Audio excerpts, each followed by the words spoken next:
Cordelia,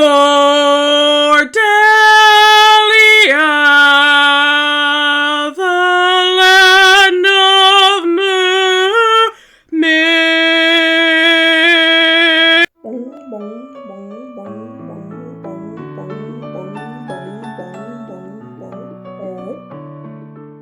Howdy yo, welcome to the very first speed build of Cordelia.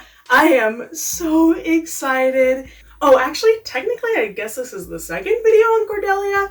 I did a video renovating all 10 villager houses. I'm gonna go ahead and link it in whatever corner it comes up in, and you can check that out. And that just gives you a general gist of what the entire island is gonna be in the end, what each area, based on what the houses of the people there look like.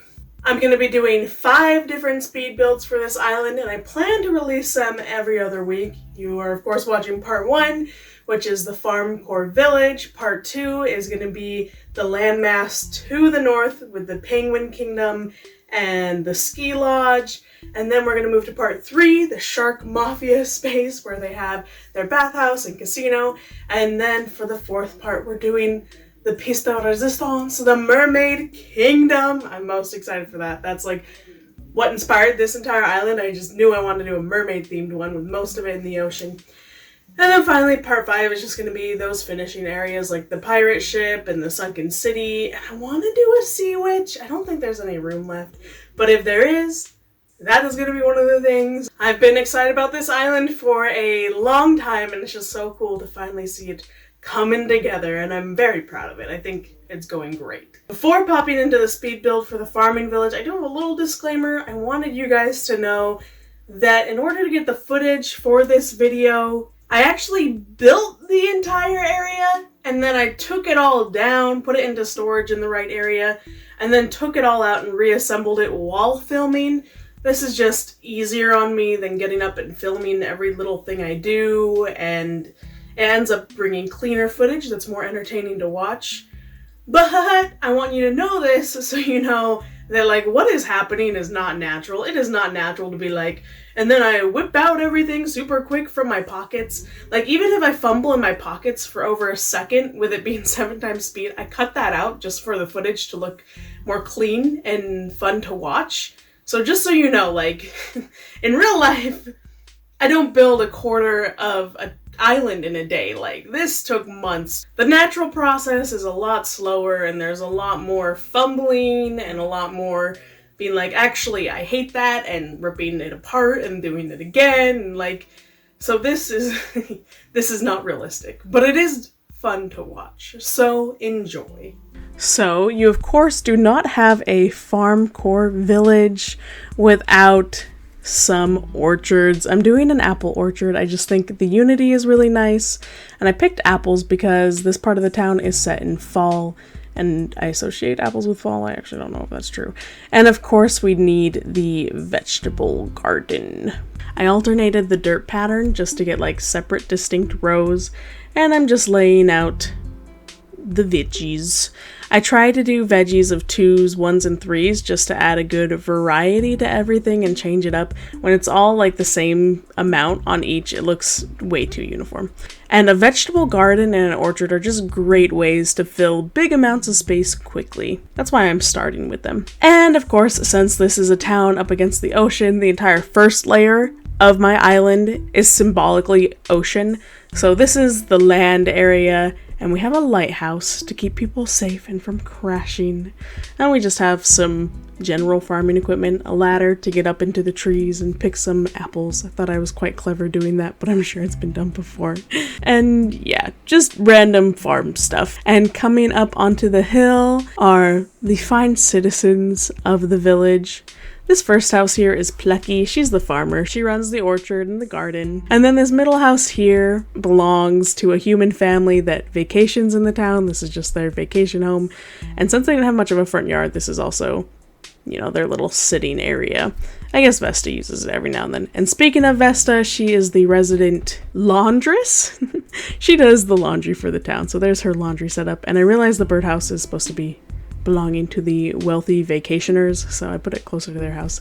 And down here is the picnic area. Oh my gosh, this is one of my favorite spots on the island. You can just make a much better picnic area now with all the food in game. I'm breaking out the drinks, I'm breaking out the pies, and it's just so adorable. I'm actually a little jealous. I wish I could picnic like this in real life. It seems almost aspirational to picnic in an orchard, by a river. Like, how cute is that? And they even have a little record player. Oh, they know how to do things in style. I'm so jealous of them. And at the end here, I am throwing a spoiled turnip down, and that's to create this ant effect, and it's just so cute. And the little ant animation is just so cute, so it's fun to bring in it and use it somewhere in the town. So when I first came up with this, I was thinking I was pretty brilliant. I was like, how has no one else thought about this? It's so obvious. Ants, picnics, you cover the turnip with a tree, easy peasy, perfect. And it turns out you can't have a 5-star town if you have a spoiled turnip anywhere on your island. So that might be the reason why people don't do it. Honestly, I'm thinking I'll collect a good number of lilies of the valleys and then just put the turnip down and accept that for this cute ant effect, my town won't be 5-star. But alright, and back to the veggie garden. I have these cute signs. I'll link below where I found them. And moving up, we have another one of those farm areas where basically it's like every farm item in the game, let's pull it out and arrange it right here. We're even mixing some tools in because I'm short items. And there you have it, farm galore. And we're doing the classic little bee area. You gotta make use of those beekeeper hives. And this I wanted to be useful. I had just a little area left over here, so I was like, ooh, storage. You're always needing storage, so that's perfect. And a nice DIY bench. Adding some bees to the hive area. And then coming north, this is going to be a farmer's market, which is kind of crazy to have right next to where you're keeping bees. But you know what? This ain't reality, so I can do what I want. Anyway, this first stall that I'm working on is just where the farmer can come and sell some of their vegetables. There's not a lot of vegetables in game that I can display as just straight vegetables, so we're going mad on the pumpkin front using the spooky items turned around, and thank goodness for that. They're all really cute, and as I said, this town is set in fall, so they'll blend in perfectly. And then down here I'm just setting up like a little gardens goods store, so if people want to, grow their own stuff, they can just buy it from the store right there. And continuing up, we have a couple more things for the farmer's stall, and then we have a much cuter stall. It's like the resident baker has a little stall here selling some bread and some jams to go with the bread. It's very cute. And then up here is Chapel Hill, where we will be setting up a nice little wedding spot. And of course, this is super easy. You just take all the wedding items from the wedding event through June and you set them up here. Honestly, that was part of what was keeping this video from coming out, getting these items. And I chose the garden variation. I think it matches well with a Farmcore town. And then we're finishing off with a nice little nuptial bell, and I put a bunny under it. I don't know if that's weird, but I guess bunnies and fertility go hand in hand, so it's kind of like a wedding symbol, right? And coming down, starting to work on Main Street, we have the garden shop, which is just a perfect pairing with the wedding area. They're both, just beautiful. And filling it in with plants. For all the plants here, I went for things that weren't tropical, like the Monstera is too tropical for something like this. I wanted things that would match the Farmcore atmosphere. Not all of them do a great job at that, but there's a good amount of plants, but never enough. Never enough. Finishing off, I'm putting some small ones on the ground, and it took me a long time to decide how I wanted the small ones on the ground. I really like them. I think they're cute. There, on the ground. And moving up is this little sitting area outside the community center. That house is the community center, in case you didn't know. And a little library is going outside, since the big library is inside. That could be your drop-off for books you're returning or something like that. And it turns out I left a couple plants behind, so I had to go back to the garden area and do that. And now we're moving on to the bakery. The baker for the town, Chevre or however you pronounce it, lives in that house, and I'm just setting up a little display outside our house to entice customers to come in. They can smell the bread and be like, ooh, I'm gonna come in and explore the store a little more, see what I want to buy. And next to the bakery is this dairy shop. I don't know if there's a specific name for, I guess the milkman came and delivered the milk, huh? Anyway, so this is like a cheese shop, and then I was like, there's not enough cheese or milk items in game, so I guess they also make soup. Milk is like a base in soup sometimes, right? And sometimes you put a lot of cheese, so there you go, the milk and cheese shop. And soup. That's like the best thing in the world. Next to a bakery. I want to live in this town. And then south of that is the fisherman. The role of the fisherman belongs to my dear sweet Rasher. I love him. My backstory for it is that just north of the town is a pirate shipwreck, and that Rasher was one of the pirates on that shipwreck, and they accepted him into their town to be their fisherman, and that's why he's covered with all the scars and everything. Anyway, so I'm just putting out a bunch of fish stuff. I was a little worried giving Rasher so much space in front of his house, and I was like, geez, I don't know if I can fill it up, but I ended up doing all this little junky stuff, and it looks really great. And the yacht took up a good amount of space while really fitting with the theme. He even has his own little dock, which I just love. There's so many things I love about this area, even though it seems so simple. I love the little octopus and squid in their tanks and everything, and all the little fishies there. So you can smell them and they will entice you to go into the shop. Okay, the fisherman area is done. And the last standalone shop I wanted to do on Main Street was a wood shop. I was just trying to think of what a town like this would need, and I figured someone who made furniture. So that's what this is. I just tried to grab the most woody items, the most like that could be handmade in like the 1800s-ish. And yeah, this is what you end up with. I am okay with it. It's definitely better than I thought it would be in some ways, but it's also, I don't know, it's just like a pile of junk kind of thing, but it's okay. And then up here I'm just doing a little display for the Able sisters to entice people to come in and buy some clothes. And a little bistro table, just because I had this extra area I wasn't sure what to do with. And here is a look at the area around Town Hall. The purpose of this area is just to be like a chill area for people to sit and mingle and things. So I'm doing a couple more bistro tables, perfect for sitting and mingling. I was really disappointed when the game came out and this item wasn't in it, so it's good to see it make a comeback, and I'm glad I can use it 3 times in a small amount of area. Honestly, every time I went to the Happy Home Paradise Island and they were selling it, I just felt compelled to buy it. So I was like, I guess I gotta use these somewhere, and they were great for that. And over here is a nice little ice cream shop. And when I originally laid it out, I had it facing Town Hall, and I was like, you can only see it from the side. That really sucks. What do I do? My husband was like, maybe just turn it. And I was like, oh yeah. So I really love it now. All the little ice creams on display and everything. And here's a little sitting area and a little ice cream on the table that someone's working on. And now I'm putting out all the street lamps. I feel like street lamps are great for making something look real official. I might go back later and add even more. It's not like they cast much light. It's really just to be like, this is an official area that's been built and got electricity and things like that.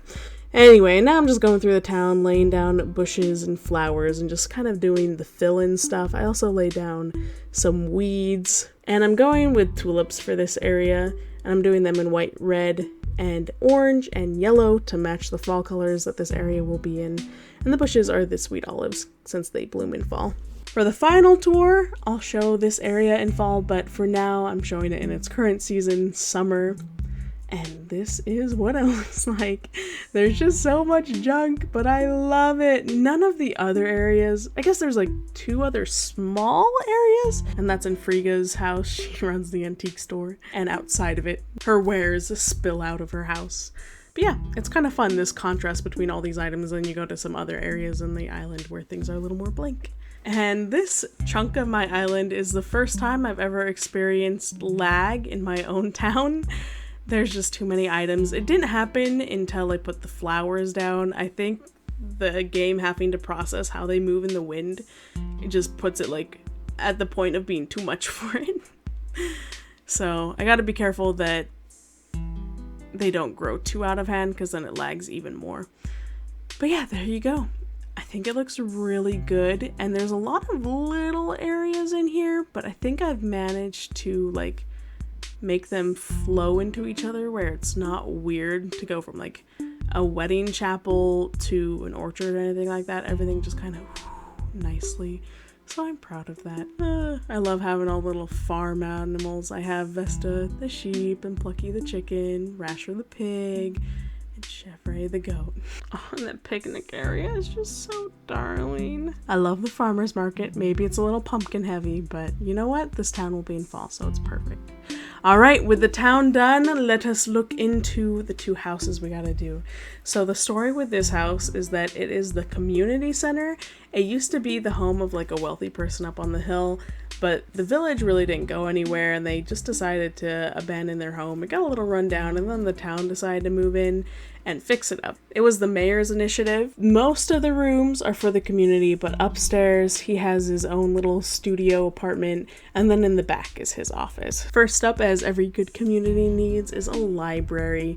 Not tons of books, they are a poorer little town, so they have 4 shelves of books, which is pretty good, but not great. And then mostly just a lot of seating areas where they can study and socialize and things. And I love the Nordic furniture. It just looks so fresh and clean. It's not quite Farmcore, but it is nice. And then to the right, I have the schoolhouse. Obviously, the people need to be educated, and there are 4 villagers in this part of town, so 4 desks. Also, I couldn't really fit more. I guess technically I could fit more, but then it'd look really squashed. And I'm just throwing out whatever seemed schooly to me. Books, a bell to ring them out, a cactus, so when you have to awkwardly squeeze by someone else's desk, you accidentally brush your butt up against it or your arm and are covered in cactus spines, you know, typical school stuff. Ooh, a class pet, a bird, which is probably going to be really annoying, but cool at the same time. And in the back we have the mayor's office. Idea behind the mayor's office, I really just wanted it to be where he does his own work, but he can also welcome other people. So I have his desk area, but then I also have this social area with the 2 couches. And I tried to cram in a lot of goodies. We got tea and cookies and things, so he can welcome someone in to just kind of, you know, have a relaxing little snack and chat about things. And upstairs is, as I mentioned before, the mayor's little apartment. So I'm trying to cram a bathroom in here, a kitchen, and then some sort of little area for him to relax. Luckily, he has his office downstairs, so he doesn't need to bring work home at all. He can just, you know, sneak down. I wonder if people can, like, sneak up into his house, though. You know, we're gonna say there's, like, a door there with a key or whatever. Anyway, so then your kitchen area, the bathroom area. I do need to put a wall between the stove and the toilet, but I guess if he's the only one living there, I'm like, who cares? Eventually I'll do that, but not in the build today. We also have a nice little TV where he can kick off his shoes at the end of the day and just kind of veg out. Alright, I love it. It looks good. Maybe needs some more things on the wall, but I can do that later. And then down here, so I wanted the community center to offer some sort of skill class, and I decided that sewing would be good because I like sewing, so here we are. And most of this room is just taken up by sewing machines, so I had to put a lot of thought into the little items to go around to really give it character. So, you know, you have things like a bear and a stack of clothing, all things you can sew. And I also worked in some books just because, you know, you reference books when you're sewing for patterns and things like that. But yeah, just a really cute and kind of quaint room. It makes me happy because I love sewing so much. And it also has like those wonderful old lady vibes, but like modern old lady vibes. I don't know how quite to explain it, but I love it. And downstairs we have the reception center to pair alongside Chapel Hill and the wedding going on there. And once again, this basically decorates itself. You just throw out all the wedding items. I'm mixing in a couple other things. I went to a wedding once that had a harpist playing, and that just like fascinated me, so I was associate harps with weddings, and that's why there's one here. And then we have the gift pile with the giant piles of gifts, which is just lovely. And there you go. I do need to come back later and put, you know, little carpet aisle leading up to the arch, but for now there's food and there's gifts and there's places to sit, so what more do you need? And the other house on the island, as I said, it is the wealthy family's vacation home. So this first room is going to be a family room and also a kitchen. So I'm just mixing those two. The right side's going to be the kitchen and the left side's going to be the family room. I'm going with the Ranch series in white. I just think it's so cute. We got some nice, delicious, warm food out on the table, and I just love kitchen items. They're just so warm and cozy. And then the classic fireplace area. I just love a good fireplace. A lot of my designs in homes include a fireplace. I just love a fireplace, okay? And I just love the patchwork armchairs. They're so cute. I wish there was a good couch to go with them, but we're just throwing in this simple couch to make things work. Alright, and there it is, just so cozy. It makes me so happy. Oh, I love it so much. And into the back room, this is the parents' room, so of course we're throwing in a queen bed, and I wanted it to reflect their interests, so we have like a little fabric and a sewing box. She's working on things.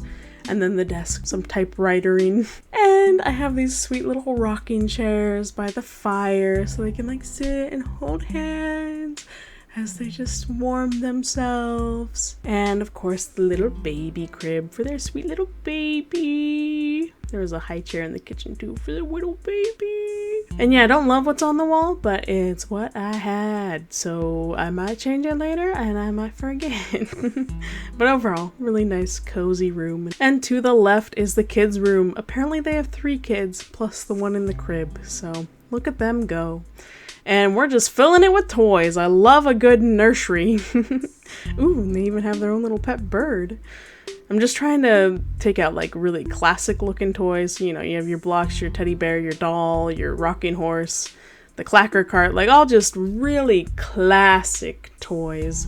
Just strewing them all over the place. The kids are having fun, doing their job. I just love nurseries and playrooms. I think it's so cute.